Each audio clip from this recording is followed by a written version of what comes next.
വളരെ സന്തോഷമുള്ളൊരു കാര്യം.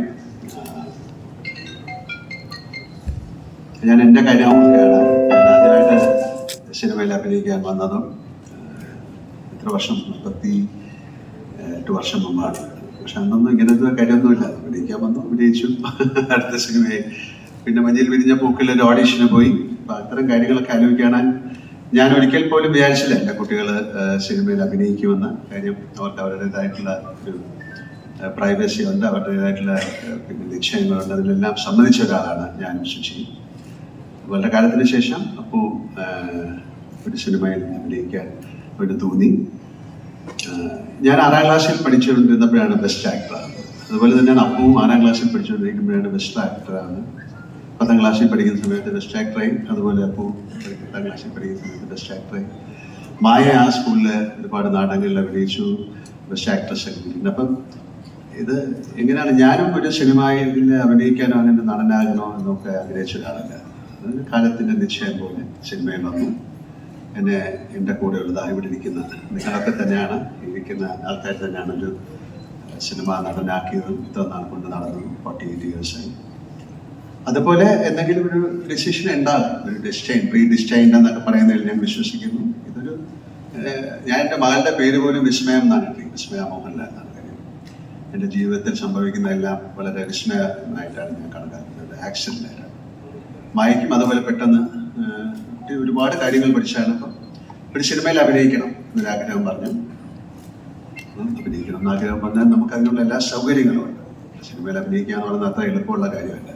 പക്ഷെ ഞങ്ങൾക്ക് അതിൻ്റെ ഒരു പാരഫെർനാലിയ ഉണ്ട്, ഞങ്ങൾക്ക് പ്രൊഡക്ഷൻ ഹൗസ് ഉണ്ട്, ഞങ്ങൾക്കത് വളരെ വർഷങ്ങളായിട്ട് നടത്തിക്കൊണ്ടുവരുന്ന ഒരു കമ്പനിയുണ്ട്, ആൻ്റണി പെരുമ്പാവൂരുണ്ട്, അതിനൊരു വലിയ സപ്പോർട്ടുണ്ട്.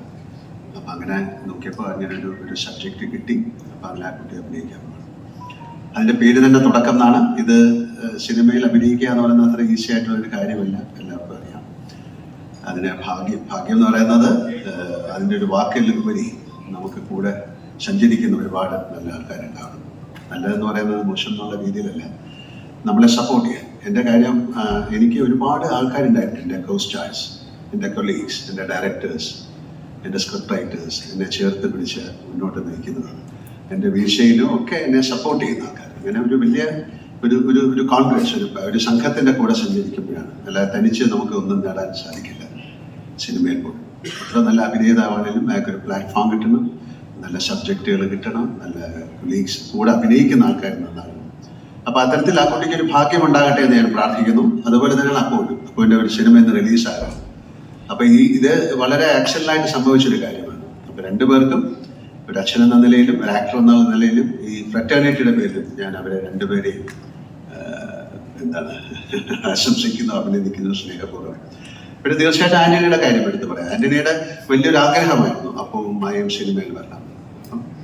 ഞാൻ പറഞ്ഞു അതൊക്കെ അവരുടെ ഇഷ്ടമാണ്. ഞാൻ ഒരാളെ പിന്നെ സിനിമയിൽ കൊണ്ടുവന്ന് എനിക്ക് ചെയ്യാവുന്ന ഒരുപാട് ലിമിറ്റേഷൻസ് ഉണ്ട്. ദേ ഹാവ് ടു പ്രൂവ്, അല്ലേ? അവർ തന്നെ സ്വന്തമായിട്ട് അവരുടെ കഴിവ് തെളിയിച്ച് മുന്നോട്ട് പോകാനുള്ള ഒരു ഇന്ധനം, ഒരു കാറ്റലിസ്റ്റായിട്ട് എനിക്ക് പ്രവർത്തിക്കാം. അപ്പം അതുകൊണ്ടായിരിക്കും ആദ്യം എന്നൊരു സിനിമ അപ്പുവിനെ വെച്ച് ആന്റണി എടുക്കാൻ തീരുമാനിച്ചത്. ഇതുപോലെ തന്നെയാണ് തുടക്കം. എന്തായാലും വളരെ സന്തോഷം ഇവിടെ വന്നിട്ട് എല്ലാവർക്കും എൻ്റെ ഹൃദയത്തിൻ്റെ ഭാഷയിൽ ഞാൻ നന്ദി പറയുന്നു. ഞാൻ ഒരാളെയും കൂടെ ഈ സ്റ്റേജിലേക്ക് വിളിക്കാൻ പോവാണ്. ഈ സിനിമയിൽ വളരെ പ്രധാനപ്പെട്ട കഥാപാത്രം ചെയ്യുന്ന ഒരാളാണ്, മറ്റാരുമല്ല, ആന്റണിയുടെ മകനാണ്.